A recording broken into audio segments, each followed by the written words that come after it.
What is going on, guys? We're back at it again with another podcast episode. A surprise one, to be sure, but one that's been a long time coming. Yep, welcome back to the Deadbox. And yeah, it has been a while, you know. It's been a hot minute. We've had a lot of things going on. I think on the podcast we're kind of playing catch up to a lot of things that have been happening, you know. So I guess the topic of discussion today is going to be, I guess, to sum up our trip to Taiwan for MOA. I know you guys have been following the channel. You probably already have seen the two-part video where, you know, we show off everything cool that we saw at MOA, you know. So I guess we just want to talk more in depth about it, you know, more in a long form format, obviously, because for the YouTube video, we kind of had to cut everything down, you know. Yeah, it was a very condensed version of everything that you and I both saw out there, and there was a lot of cool things. Some of the stuff that we couldn't even, you know, get on video, or just there was so many different things that I wasn't expecting to. And also, it's kind of a precursor to what we can expect for the future of Airsoft as well. So let's get right on into it and talk about like our experiences there, our actual trip.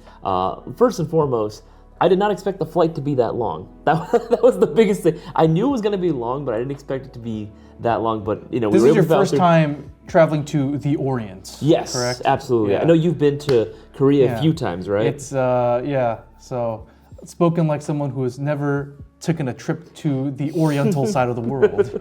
It was fun though, you know what I mean? Once we actually got there and got to land and actually go to the World Trade Center, I was shocked at how many people actually were in attendance for this thing. This was crazy. Yeah, I think the coolest thing about the MOA Expo is that it is geared toward consumers. So I know for the longest time, a lot of you guys who are following up with like Airsoft news, what's up and coming right in the US, we always look at SHOT Show. SHOT Show is a big one. And SHOT Show is big. It's probably the biggest like firearms convention or, you know, trade show in America or maybe even the world, but it is not open to the public. So let's say if you, for example, who are watching, let's say you're like, hey, let's go to Vegas around January and let's go to SHOT Show, let's have a good time. Not allowed. Yeah, so it is not geared toward the consumer, it is geared towards businesses to other businesses and more importantly, business to government agency. But MOA is it's all directed to the consumer. Business to business, obviously, and also business to consumer, which makes it unique. But why don't we talk more about your traveling experience? Because this was your first time to an Asian country, to Asia in general. Yeah, like all my regulars for the live stream will know that, you know, I've gone over this in detail, but for anyone that hasn't listened, this is, like Boaz said, this is my first time ever traveling, you know, outside of the, well, I've done Mexico, but like, you know, fairly close. You know what I mean? Like it's fairly close, right? I never had to travel via plane for that. This was the first time that I've ever taken a really long flight like this. And oh man, I was terrified. I was a little nervous going in, but I think, you know what, it can't be that bad. I didn't realize that apparently it was monsoon season. They just had a pretty bad typhoon apparently that just passed over as well. So weather was indeed rough. I know you were enjoying all the turbulence that was going on, but I don't think that the turbulence was caused because of the monsoon season. That's just the nature of the flight, because you're actually flying against the wind when you go to Taiwan. So it's like that in Korea too. It's pretty bumpy on the way there because you're flying into the wind. So that's also why it takes longer, by the way. So yeah, like I have never seen Isaias so rattled in my life. It was pretty bad. I'm not gonna lie. First, I feel like the flight too was definitely a lot worse than the flight coming back. Which you're right. It also took like several hours less in order to get back. But yeah, going to was super rough. Was not expecting that. I just don't understand what went through your mind. Because for me, when I sit down on a plane, I'm just like, even the first time I think the first time I've flown was when I was like 8 years old. I flew to Canada. So, like, yeah, even when I was a kid or until now, you know, I sit on the plane, I'm like, it's fine. It's gonna be fine. It's fine. Like, I kept telling myself that, but the whole time I'm just like worrying the entire, I don't know, man, like I can't properly explain it to you, my phobias for, you know, everything that I have, but for planes specifically, it's not claustrophobia. I know Cisco gets pretty riled up on planes as well, on flights, but it's not claustrophobia like it. For me, it's just, I'm just worried about maybe the plane just like crash. I mean, that's the big thing, right? Cranes just You're gonna crash and die, yeah. That's what I'm saying. It's like, you sit down, you're like, it's fine, it's gonna be fine. You know, if a plane crashes, honestly, if I survive, I'm gonna buy a lottery ticket and I'm gonna win, because the odds of that happening very, very low. Right, no, I get it, right? Like you're statistically safer in a flight than you would be in traffic on your way home from work. Yes. I get it. Yes. But it's the illusion of control that I think that driving makes me feel like, okay, because I love road trips. Have you seen pilots? Have you seen airline pilots, bro? What do you mean, like? Like airline pilots. Like, have you seen the actual pilots? Not those Dude. pilots, but I have seen pilots before. They're balling, bro. No. Ballers. I will trust them. Plus nowadays, usually, like, you know, once you get to a certain altitude, they just press the autopilot and you're good. And you're done, yeah. You're good. Chilling. One and done, baby. Oh no, That's 100%. it. Yeah. I have full confidence in pilots in general. It's just, I don't know, man. I get scared. Maybe I saw Final Destination, like the original one, if you remember that one, for all my boomers out there. That one scared me a lot as a kid, and yeah, ever since then, I think I've just been messed up. Now, I think the biggest, well, I have blackmail on Isaias because I recorded him being all anxious. Probably not going to be allowed to show that, obviously, for your viewing enjoyment, but just privately. But just asking you, just be like, I just wish you just had to be there, you know, just like he was so like, he was so in his head. It was crazy. I think the flight there, we messed up our seating chart. So Yeah, we instead of sitting next to each other, we sat kind of like in front of each other kind of thing. We thought we were going to end up sitting right next to each other, and we ended up sitting. Boaz sat one row behind me. Yeah, which honestly, no. In retrospect, I should have done that again on the way back. I should have done, but it was funny because we were both stuck with couples who did not speak English. I think you had it worse. I had it worse. Yeah, I had like a way more needier couple, and so I was sitting in the aisle seat. There were two other people kind of sitting next to me, like window seat, middle seat. And then pretty much every hour, they would just like tap me on the shoulder. And then like, they can't speak in English, so all they could say is, sorry. And so I'm trying to get some sleep. Man. Yeah, and I had to get up, you know, unbuckle my seatbelt, get out, you know. And then, you know, they would step out and go to the bathroom, come back, you know. And then I'm trying to fall asleep another hour.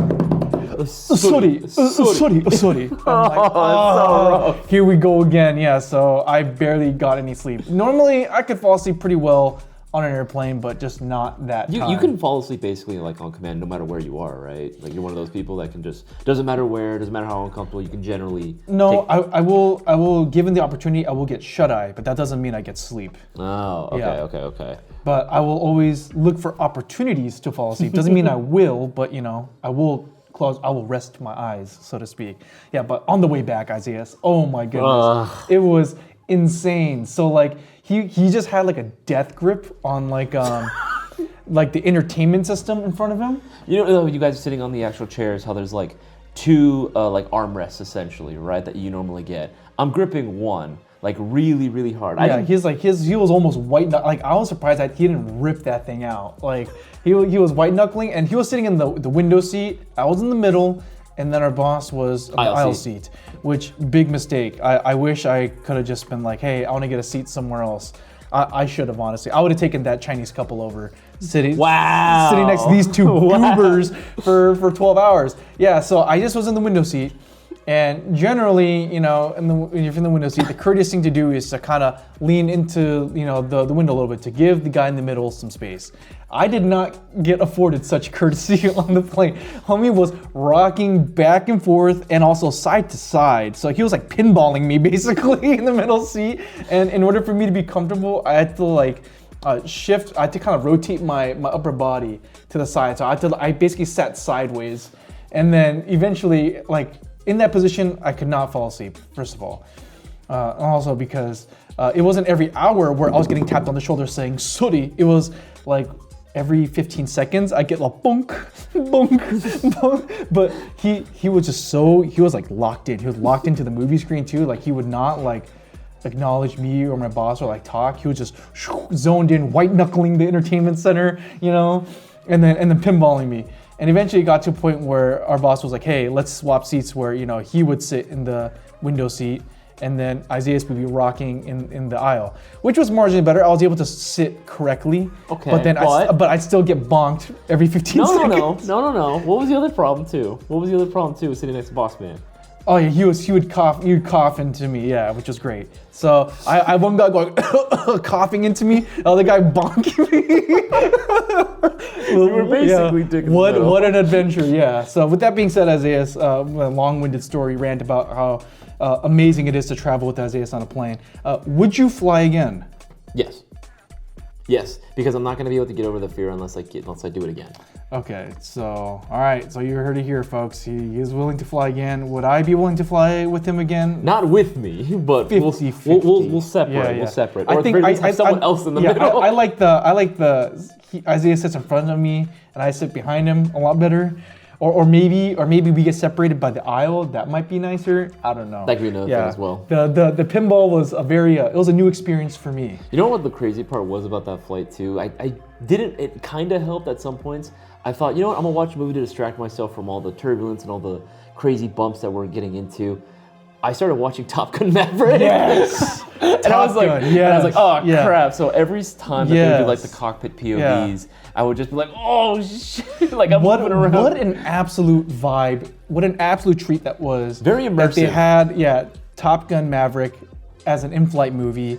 Absolutely amazing. If any of you guys are flying, look for Top Gun Maverick. Even if you've already seen it, like I've already seen it before, obviously. Yeah, of course. But just watching it inside of an airplane as it's moving, what a treat. What an absolute delight. And I don't know how this guy, I don't know how he didn't enjoy it. It's like, it's like being in like a VR movie almost. That's the way I was trying to like calm myself down. Yeah. I was like, I'm just watching. It's just part of the movie. VR headset. It's part of the movie. So Meta's gone real crazy right now. That's Meta Quest goes insane. Yeah, there's a 4DX experience. Exactly.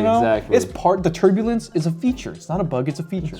But thankfully the flight had like lots of movies, so we were able to more or less keep ourselves entertained. I watched Dune back to back as well. Dude, Dune 1, Part 1 and Part 2, back-to-back special. Yeah. Perfect ASMR to fall asleep to, but alas, I could not because either I would get pinballed or sodied. I get sodied out of my sleep. So I was actually nervous when we landed because again, when you land, you have to actually fill out this form. They didn't give us the paper for it. Yeah. Taiwan had a "Why are you here?"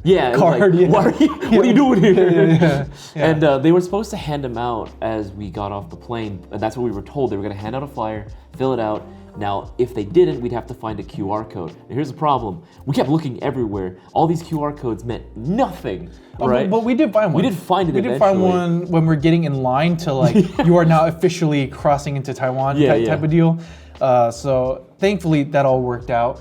But man, just the trip itself, it was like slammed back to back. Like there was almost no moment of rest. Yeah, really. I got barely any sleep on the flight because I had these dudes wanting to get out of the seat every hour, and then we had to find our people there in Taiwan, drive to the hotel, drop off our luggage, right, drive back out directly to the convention center where MOA was, and then they're like, surprise, you have to build the entire booth. Yeah, which I didn't really mind doing it. It was just, it sucked that the instructions weren't. Oh, the instructions were terrible. Yeah, they were pretty bad. Yeah, it was just, anyway, I was just glad that it all got done. I try to do the thing where I try to look busy, where I'm just like, oh, I'm trying to help. Haha, look, I'm hard at work, but What? I didn't know this. I thought you it worked on me. Yeah. I mean, it wasn't for me. It was more for the local people there. Because I'm like, hey, you guys have the home field advantage here. You guys can read the instruction manual. Y'all probably got way more sleep than us. You're not jet lagged, Like I was trying to make sure that they were doing their fair share. Of course, yeah. But no, we were able to get it set up. It came out pretty nice. If you haven't seen the videos, again, I'm strongly recommend that you go check them out. Obviously, they're more condensed, but still, you get the general idea as to what our layout was like. It was actually really cool, and thankfully, Boss Man and Lance Tactical were willing to, set us up with a hotel, right? They were able to hook us up with driver as well. Hotel was nice. Hotel actually was nice. Yeah. It actually was indeed nice. Yeah. First time I ever used the bidet, actually, which is a whole other story. Yes. Again, let you know, this is first time traveling to the Orient. First time doing anything. So much so that when I talked to Jazz about it, I didn't tell you, she actually bought a bidet. Oh, I see. Yeah, she was like, oh, no, I definitely want one. I've grown up with them. Personally, for me, I am not a fan. It's aight. I'm just not a fan. I end up chafing too much. Ugh. Yeah, it's just, I don't know. I could never really get used to it. Yeah, so I've grown up with them. There are still bidets in my house too. I just elect not to use them. Yeah, but it was cool though, saying once Yeah. the actual convention day started. Yeah. Right. I mean, obviously we were freaking exhausted by the time the day started, but it was have to get dressed, have to go to the convention center, and get started working. But before we talk about the airsoft stuff, let's go ahead and just talk about some of the stuff we couldn't really say, in the actual video. So like, for example, like, what do you think about the currency, the conversion rate? Actually, man? you know what? It was very easy. Yeah. Like I understood what all of it was. I mean, numbers are numbers, right? Yeah, like, yeah, it's not. And the fact that there's just, I mean, it's my American brain talking, right? No tax, right? For that stuff, it's like, oh yeah, it makes it so much easier. Yeah, but the stuff was like, it was so cheap, dude. Yeah, man. And for me, the highlight for me was 7-Eleven, the glorious Asian 7-Eleven. Why is it that the egg salad sandwiches go so hard there? I don't understand why. Yeah, that and the rice balls, the coffee that they had was really good. Yeah, everything was cheap, man. Like honestly, it's. I mean, granted, I imagine the cost of living is still probably expensive, maybe for like rent in an apartment around there. I imagine. Yeah, because we were in Taipei, so it's going to be expensive. Yeah, right. But overall, just the quality of food was really, really good. I never had anything that I didn't like that I tried. Yeah. You know what I mean? There was nothing there that I was like, oh, this is gross, and I had to spit it back up. I didn't know what a lot of it was, but I mean, I put it in my mouth. It tasted good.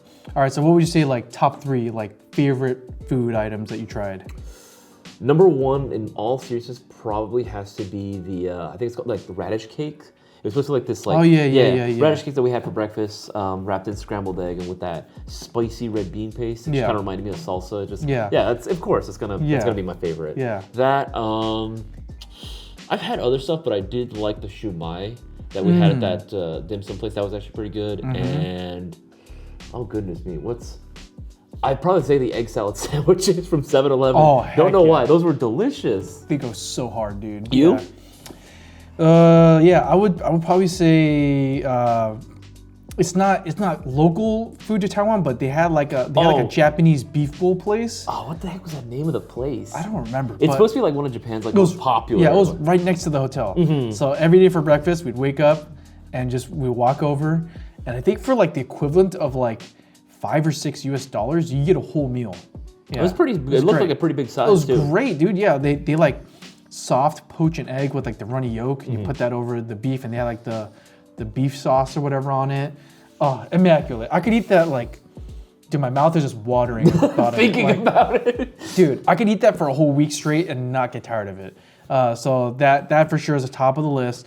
I agree with you that the 7-Eleven sandwiches and the rice balls those are good. Were insane, through the roof. Like, very, very much gave me the same like Korea vibes. Like, because also convenience stores and 7-Elevens in Korea are also really big. I think that's just a popular thing in Asia, right? Yeah, it's ironic because 7-Eleven started out as an American company, but the quality is amazing. That, and then I think the last thing that I remember is would be the duck. Obviously, gotta have the duck. The skin is delicious. Yeah, skin is the best part. Yeah, and they ate it in a similar fashion of your people. Yes. Yeah, they had their kind of tortilla looking thing. If you didn't know, Peking duck is normally served with this kind of, it's rice, right? It's supposed to like a rice some tortilla. some kind of flatbread wrap thing. Some kind of flatbread wrap, and you literally eat it just like you would a taco. You know, so very delicious. Right up your alley. Surprised you didn't put that on your top 3. I've had it before. Yeah. Okay, so outside of that, like what was it like weather-wise for you? Weather-wise, it was definitely like interesting. It wasn't super cold. It definitely felt nice. I wasn't boiling in the heat, but it was humid. It definitely was humid. So muggy, dude. Yeah, it was humid. Yeah. It was indeed humid. We spent a lot of the time indoors.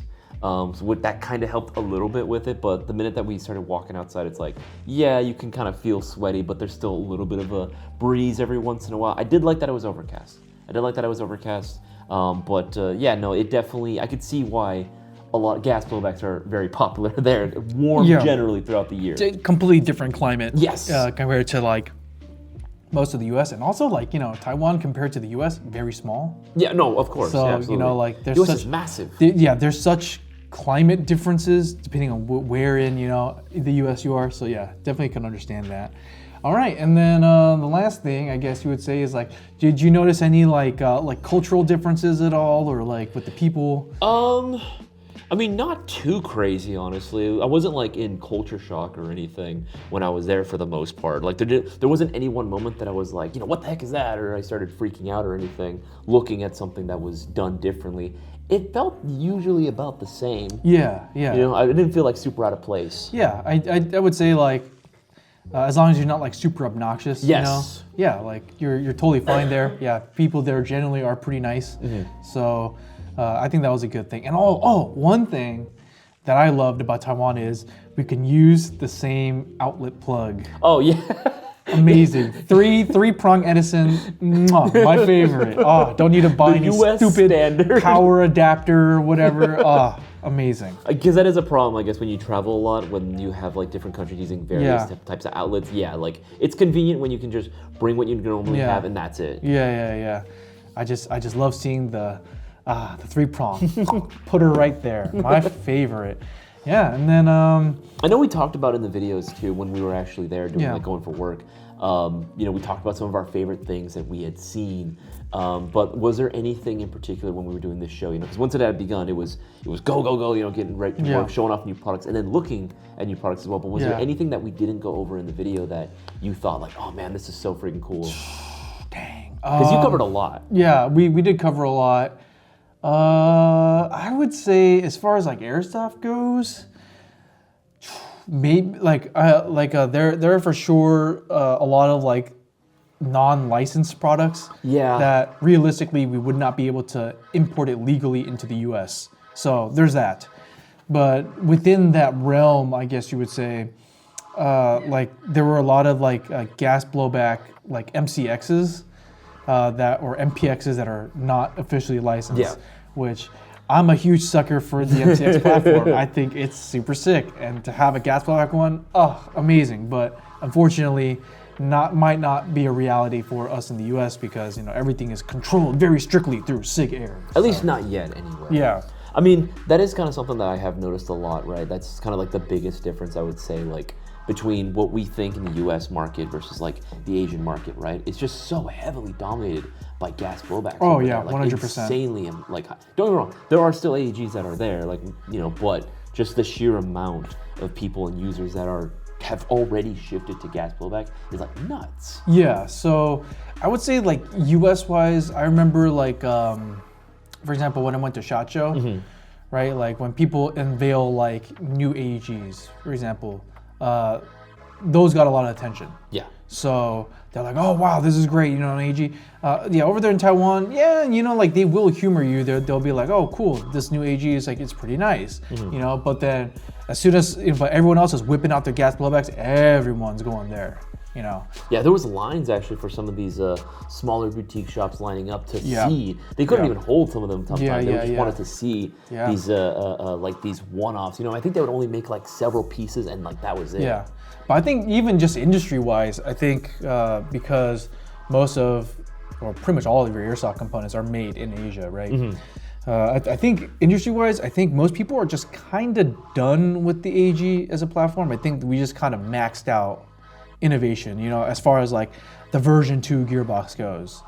Like you can only do so much. Yeah, because the market, they punish anything innovative. As far as AEG goes, this is it. Like for example, like was it Korea? They made the GBLS, the super expensive like AEG M4 that had like an actual cycling bolt and everything. Yeah, it was really expensive, but I'm surprised that like nobody wanted to make like a clone of it, and sell it for way cheaper. That would have been awesome. Yeah, everyone just dunked on it because they're like, oh, like it doesn't take any version 2 parts, and then that was the end of story. So I think within the confines of a version 2 gearbox, I think the industry, like we kind of maxed it out. So well, now at this point, that too though. But like I think also we are also kind of forgetting the fact that it's like at least I would say a good percentage of Americans, right? We have constitutional right to bear arms, right? That's something that's like vast or very, very uniquely American. Yeah, I guess you would say, well, I think we'll touch upon that when we talk about like the gas blowback side of things. But as far as the AEG goes, right? Like I'm just saying, every year I'm not really seeing that much innovation as far as we've already like, made the milestone. Yeah, for the gearbox. So like I think all the technology now is like pretty much we maxed out the gearbox. The Tokyo Marui style gearbox, and now it's becoming a race to the bottom. Like, how cheap can we make it? Yeah. So Which is great for you guys. Yeah, in general. which is great. Yeah, but I think the real innovation, like actually changing technology and actually like the exciting stuff, is actually in gas blowback. Yeah, because I think that there's just a lot more that you can do with it. There's a lot more potential now because we haven't invested that heavily into the platform. At least not yet. Yeah. It's gonna change. Like seeing the amount of people switching over to gas blowbacks, like I'm sure it's only gonna be a matter of time before the U.S. plays catch up. Yeah, I mean, there's going to be a culture shift, 100%, because I mean, even if you look at Airsoft in the U.S.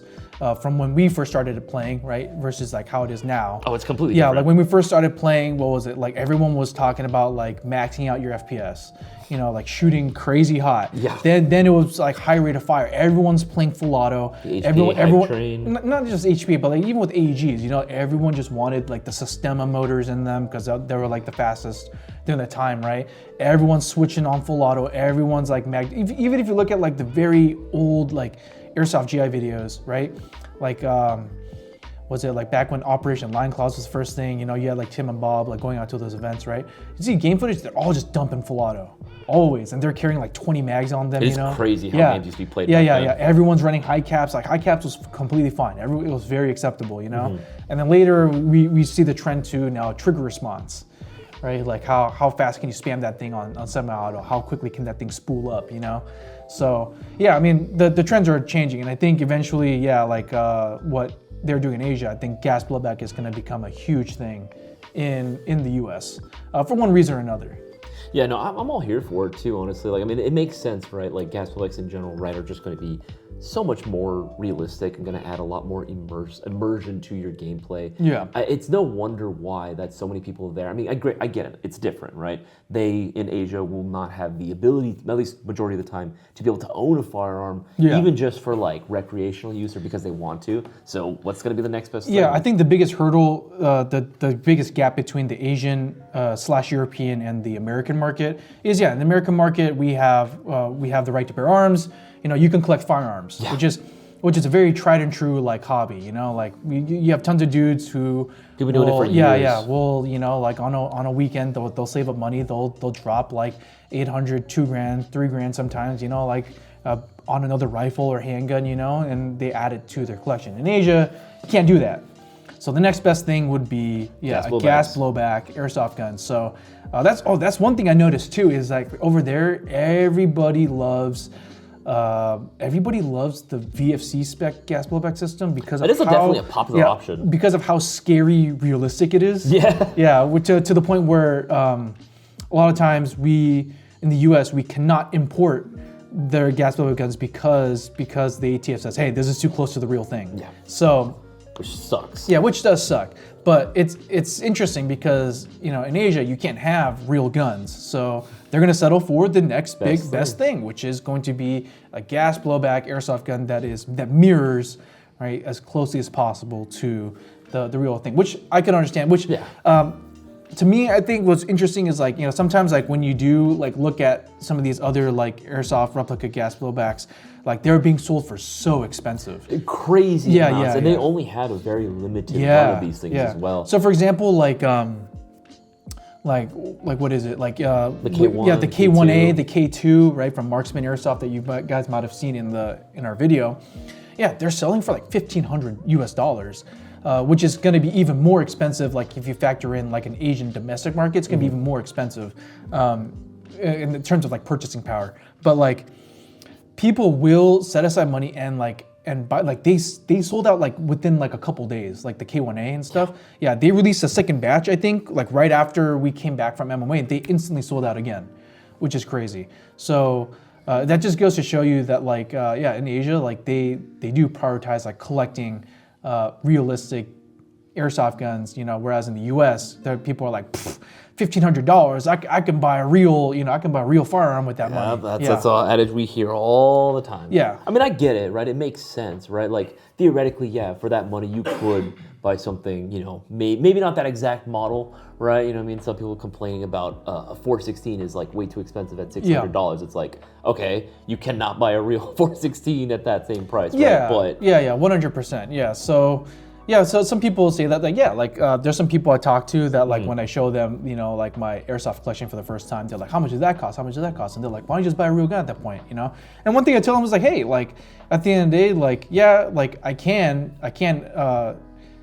use that money to buy real firearms, which I do, you know, but there's two completely different worlds, you know? One is for I go to the desert or I go to the range, you know, and I shoot targets with. The other one, I can go to a field with my friends and we can shoot each other and have a good time. This is completely you can get away with first yeah. degree murder with an airsoft gun. Yeah, basically. Well, you're not really murdering, but you know, like you're playing tag. You're playing in tag. the realm of you're playing tag with airsoft guns, you know, and I could build and spec out like my airsoft guns.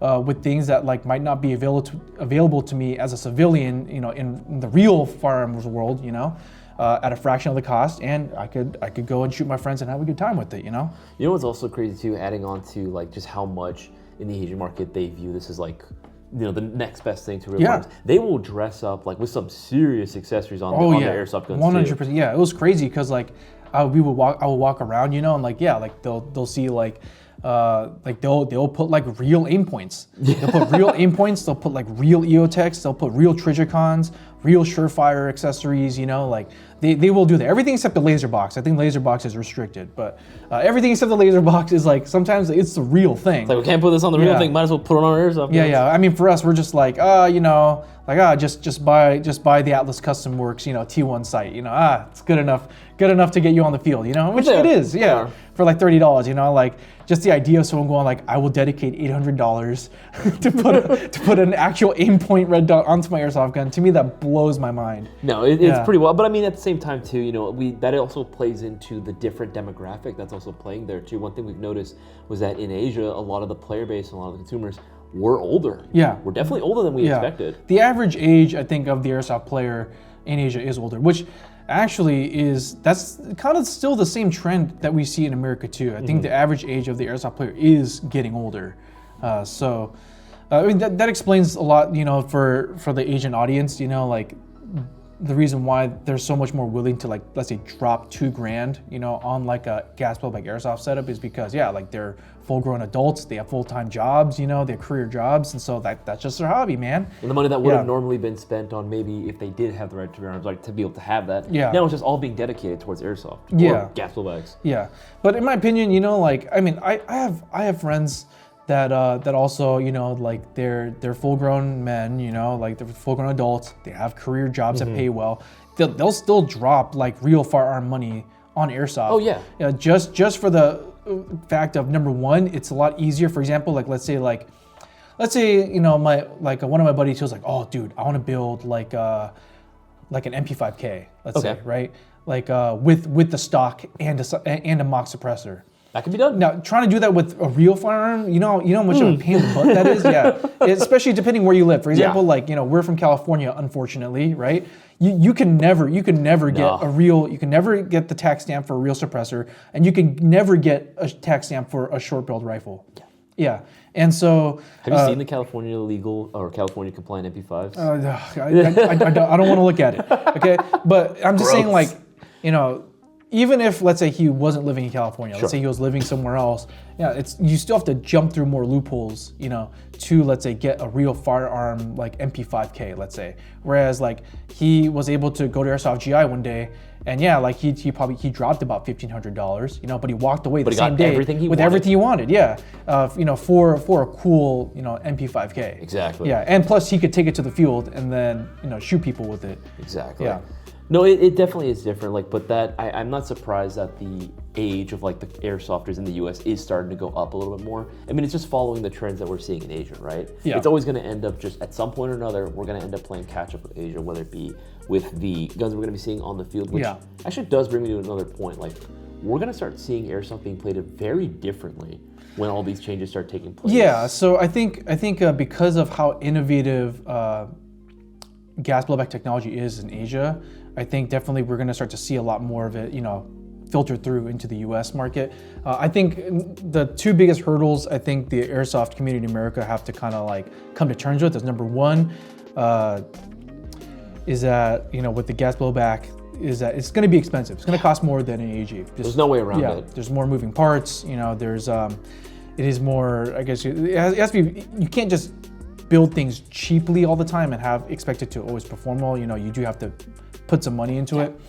And then number two is you can't shoot it like an AEG. So yeah, no, the way you play with an AEG, I mean, let's be realistic here, right? Like an AEG, you basically have a mini like A10 Warthog at your disposal. Like how fast these things can shoot, how much ammo they're capable of carrying on them. Like 120 rounds is like considered low for a mid cap. Like put that in perspective for a minute. When you consider that a gas blowback magazine is going to be like what, 30? 30 rounds, 30 to 40 sometimes. 40 sometimes, right? So it's a very, very different animal altogether. Yeah, so you know, like right now in the US, we're very much in like the semi-auto trigger response meta. You know, everyone just time crisising that trigger, trying to see how fast you could spam that trigger, you know.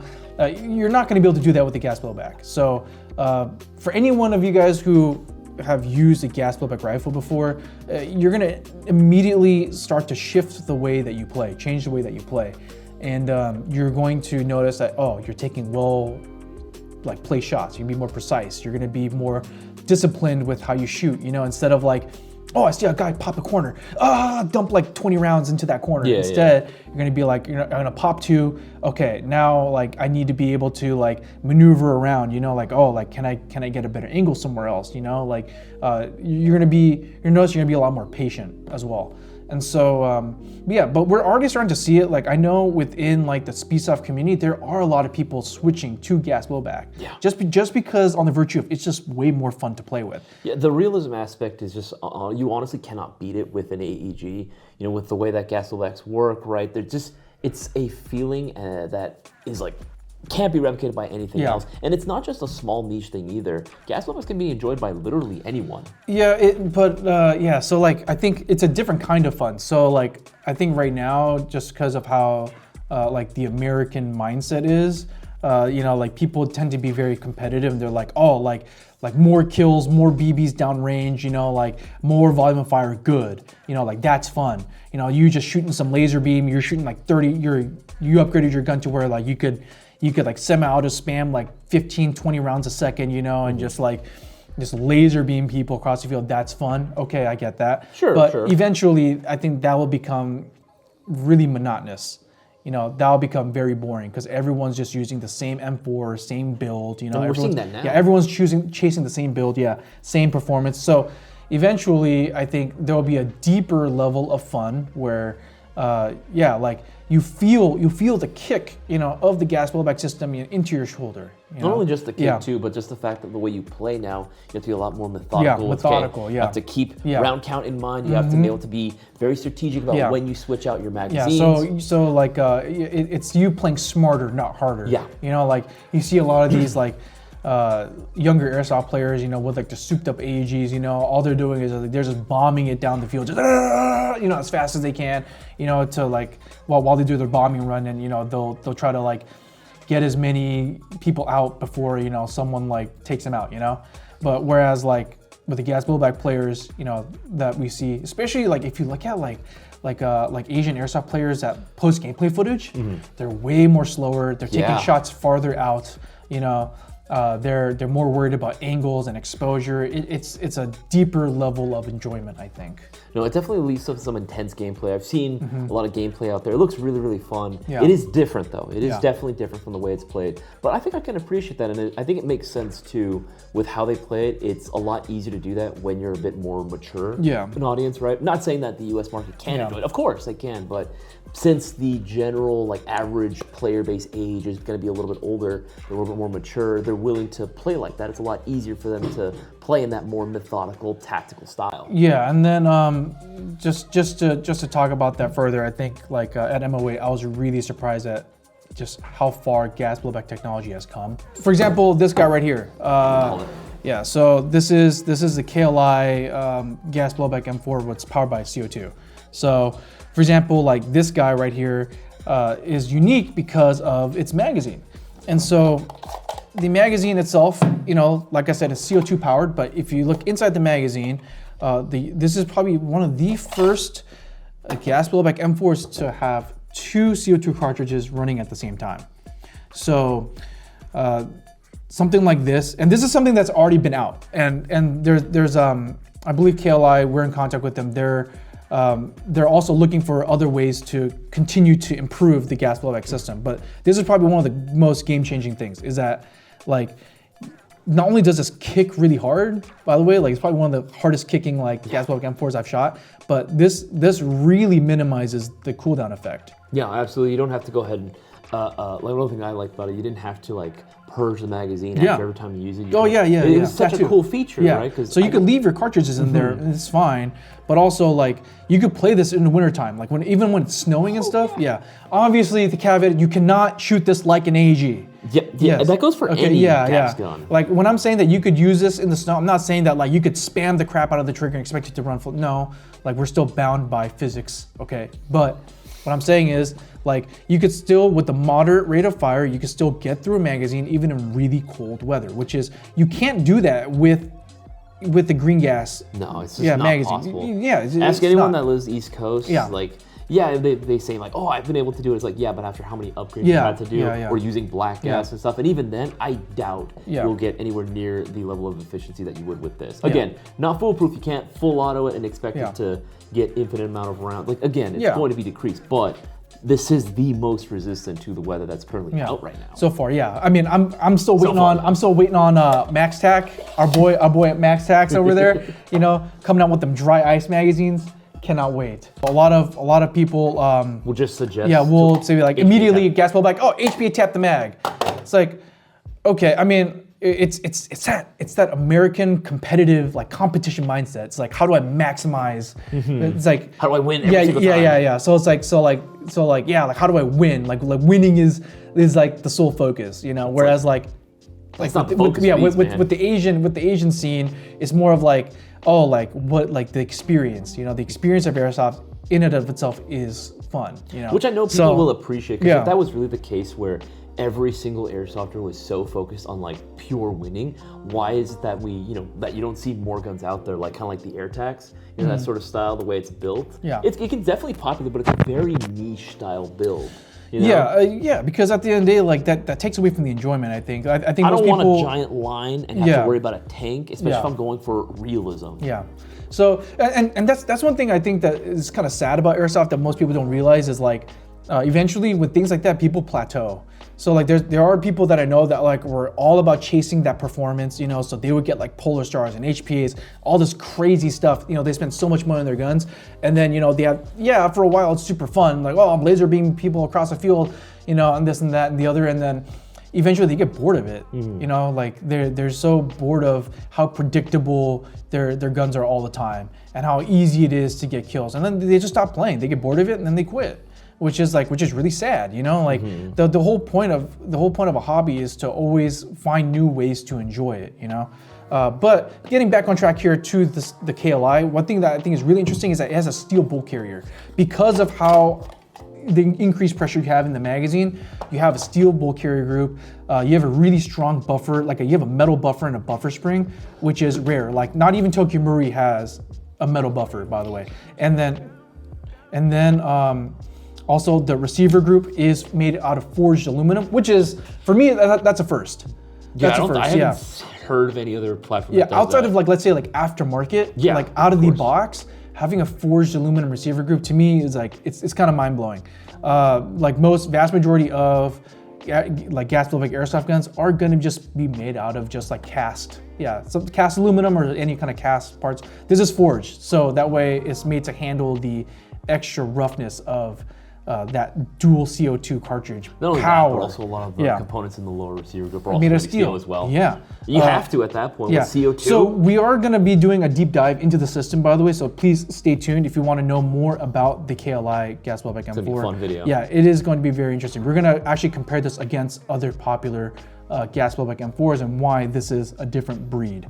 But gas blowback in general, like I said, in Asia, it's kind of the norm.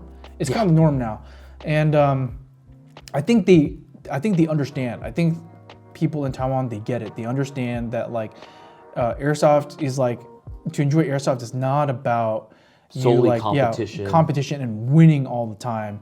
It's more so about like you being able to experience and feel kind of immersed into that like whatever scenario it may be. They're trying to get it to where like it's they want to make it feel like you really are playing Call of Duty in real life. Yeah, or maybe it's some type of like milsim operation of some kind, right? Trying to get it to the real thing as much as they possibly can. I'm all for it. I'm 100% an advocate for more sort of immersive factor in your gameplay. Anything that's going to help with that, I'm totally for it. So I am actually enjoying this trend of leaning more into the gas blowbacks, and I think games will have to really start changing and stateside as well the minute we start seeing more of these come out. Like I think maybe even some rules on the field too are going to start changing as well, just to accommodate just what people are actually using. Yeah. Do you think 5 years from now though, what percentage do you think of the airsoft population will have switched over? I think in 5 years from now, my projections are going to be kind of a little bleak. I think. There's no way we can really tell. I think we're too stubborn to really like change for the better. Sure. So like everyone's just going to be like, there's nothing better than my whatever insert brand here or there, And I think AGs will still always be relevant. Mm-hmm. I think there's always a use case for it. Even for me, who I mainly use a gas blowback M4, I still will have AEGs, just in case as an option. But yeah, I would say probably within the next 5 years, I would probably guesstimate that maybe about a third of the airsoft community will have a gas blowback primary of some sort, That's still a good amount of people though. One third is still 33.3%. Yeah. But to say that like it's going to be as popular as like gas blowback is going to be like in Asia, it's going to be a long time before that happens. I think honestly. Yeah. I think by the time America will like fully embrace the use of gas blowback airsoft. By that time, I think Asia is going to move on to a completely different platform. Who knows? Yeah, innovate to something even crazier, and then we're going to be very stuck in our ways with our gas blowback. Nothing's better than my gas blowback. Yeah. So insert brand here. Yeah, dude. So I think one thing though that I'm hoping for that will kind of help kind of move gas blowback into like that mainstream acceptance, I think is like crossover with like the real firearms community. Using a gas blowback rifle more as like a training tool. We're already starting to see it happen. Like KWA, like they've been doing that for years. Yeah, dude. There's so many different like serious organizations that use it. Law enforcement agencies, military organizations. Training. Yeah, and then and even I heard that like Lancer Tactical with like their collab with Tandem Cross, right? Yeah, there's a lot of like competition shooters that will use the Tandem Cross Cthulhu like as a training tool. Like instead of just dry firing at home. Which is a lot more boring, like you can get more realistic feedback by like practicing with your airsoft Tandem Cross Cthulhu, at home for competition. Yeah. People have been using airsoft for like training platforms for years, and that trend is still going strong to this day. You and I know people that use airsoft as a training tool as 100%, well. 100%, yeah. So I think once that gets more traction, then I think more and more of the people here in the States will be like, oh, okay, I'm sold. Like I'll believe in the gas blowback platform. I mean, I'm just saying that just because KWA, they've been doing that for years. Yeah. I think a big portion of the people, let's say for example, that use the LM4 is because they know that the LM4 is used by serious organizations. Not gonna lie, that's one of the reasons that sold me on mine. To train. And there's absolutely nothing wrong with that. And the LM4 is a great platform. But I think it was impressive to see that like a proprietary system like the LM4D or LM4 in general, the classic one, was able to overcome that hurdle because of its pedigree. So I think if we continue on that train, I think, and more people in the real firearm space start using gas blowback airsoft specifically to train, I think it's going to really help. Like boost the popularity. Yeah, I know that you said the P word earlier, the bad word in airsoft, proprietary, right? That's like kind of a big no-no in the airsoft sphere. But honestly, when I look at something like this, I mean, this whole system in general, right? Like, I mean, originally derived from like the GHK system, but kind of did its own thing. Yeah. Like, I'm actually okay with that. Yeah. And if anything, a lot of these systems, if we really want to start seeing a lot of innovation, being able to offer harder kick, better efficiency, proprietariness is going to be an eventuality at some point.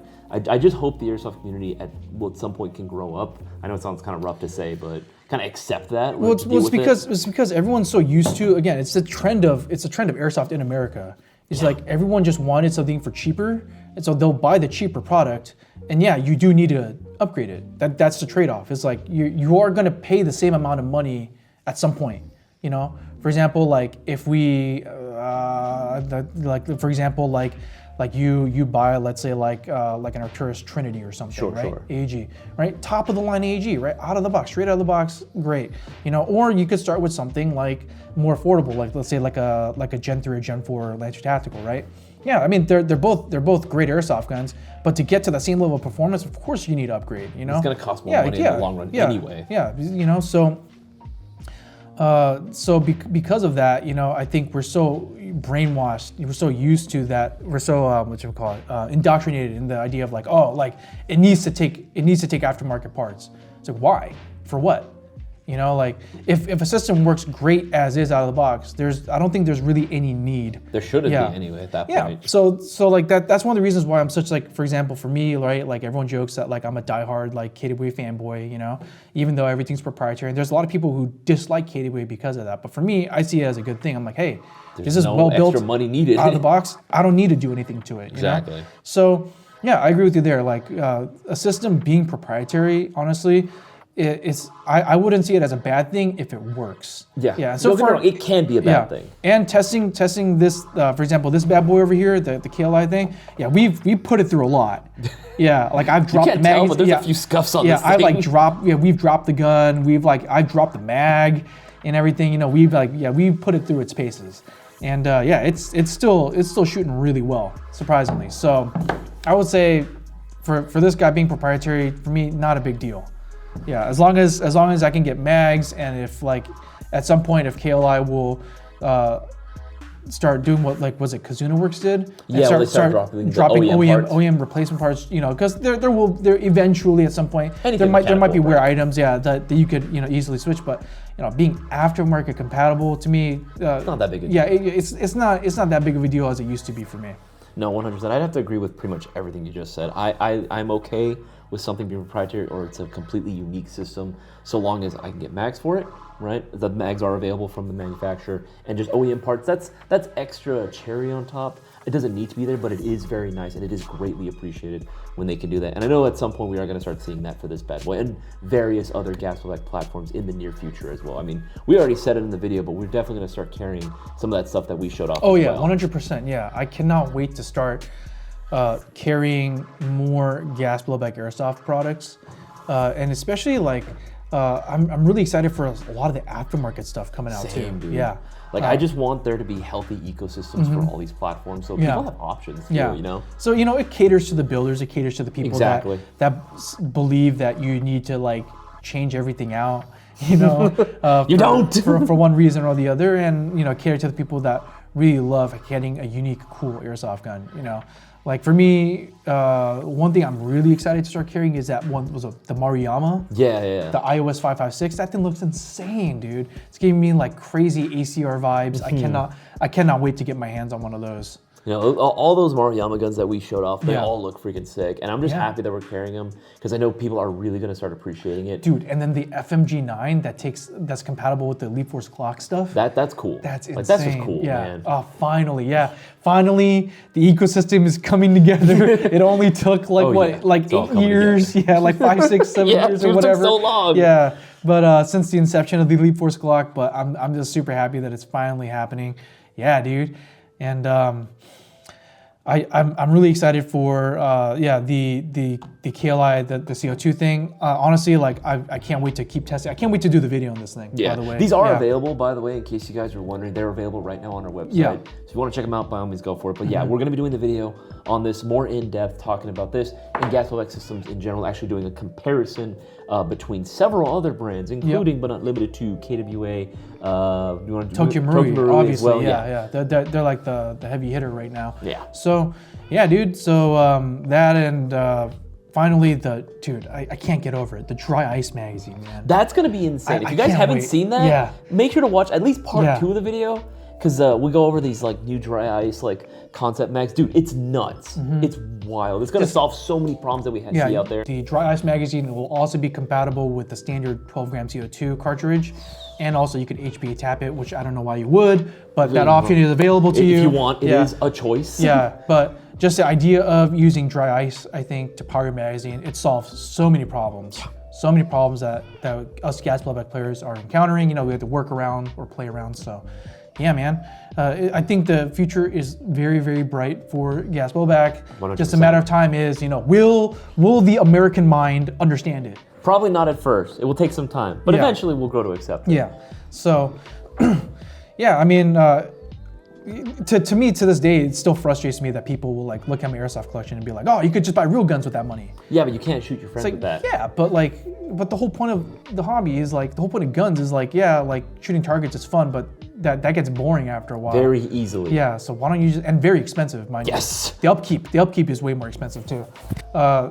It's like, dude, like why don't you get it? I could take this to a field with you, and I could shoot you. You could shoot me. It'll be a fun time. You know, some people are just very, very close-minded. They just don't understand it. Yeah, like like even growing up, like my parents, you know, like they'd see me like saving up money, you know, to buy like a KWA, like my first KWA M4 or like all this other stuff for it. And they're like, dude, like you can just buy a real gun with that money. I'm like, no, you don't get it. You don't understand. Yeah, you don't understand. Yeah. What's the joke thing? You wouldn't get it. Yeah. But yeah, but I think that rounds out our Taiwan trip to MOA. I think like taking a deeper look, I guess you would say, at like the MOA show, things that we've seen, things that we liked. One final thing was they were showing off some thermal optics. Oh yes. Yeah, some thermal sights, which is, in my opinion, I still think is really janky. Like even that new Holosun stuff is like really janky. It's getting better. Yeah. Well, you know, yeah. I mean, look at what thermal technology was like way back, like 10 years ago. Yeah. Right, compared to now, it's definitely made some massive improvements. Yeah, but you know, I mean, it's cool. It's cool to see. Yeah, but I was kind of surprised. I'm like, wow, like they're showing off like thermal optics at an airsoft show, which I thought was kind of interesting. Hey, the last time we went to Milsom West, one of my buddies, he actually had a thermal optic on his 249 as well. Yeah, but you would kind of expect to see that at like a law enforcement, military, you know, kind of like show. Like for example, like SHOT Show. There's another similar show called ADS. Yeah. Also, that's also meant for like those agencies. Where's that one at? San Diego and I think Virginia. But I would expect to see it there, you know, because like that's very applicable. You know, but like MOA being largely like towards consumers, I'm like, damn. I mean, it's cool that they brought it out, yeah, but like, I'm like, damn. I don't know how applicable that will be to like the average airsoft player, you know. But yeah, I mean, that kind of rounds out our MOA trip in Taiwan. And yeah, is there anything else you'd like to add, Isaiah? No, I shouldn't say that. I was about to say something. Maybe like, you know, it helps to take maybe a few shots before you get on your next flight. That'd be the biggest piece of advice that I would say. My biggest advice is don't fly with Isaias. That's a good piece of advice as well. All right, guys, if you do like the content that you're seeing, obviously make sure to go ahead and leave a like on this video, this podcast. Let us know you guys want us to continue doing this as well. Make sure you hit that bell icon so you're notified every time the channel drops new content. And if you're curious at all or flirting with the idea of getting into gas blowback for airsoft to really up your game and enjoy your game on a deeper level, like how me and Isaias have had over the years, make sure to check out airsoftgi.com because we are stocking every day thousands of new products, or you know, restocking items as well.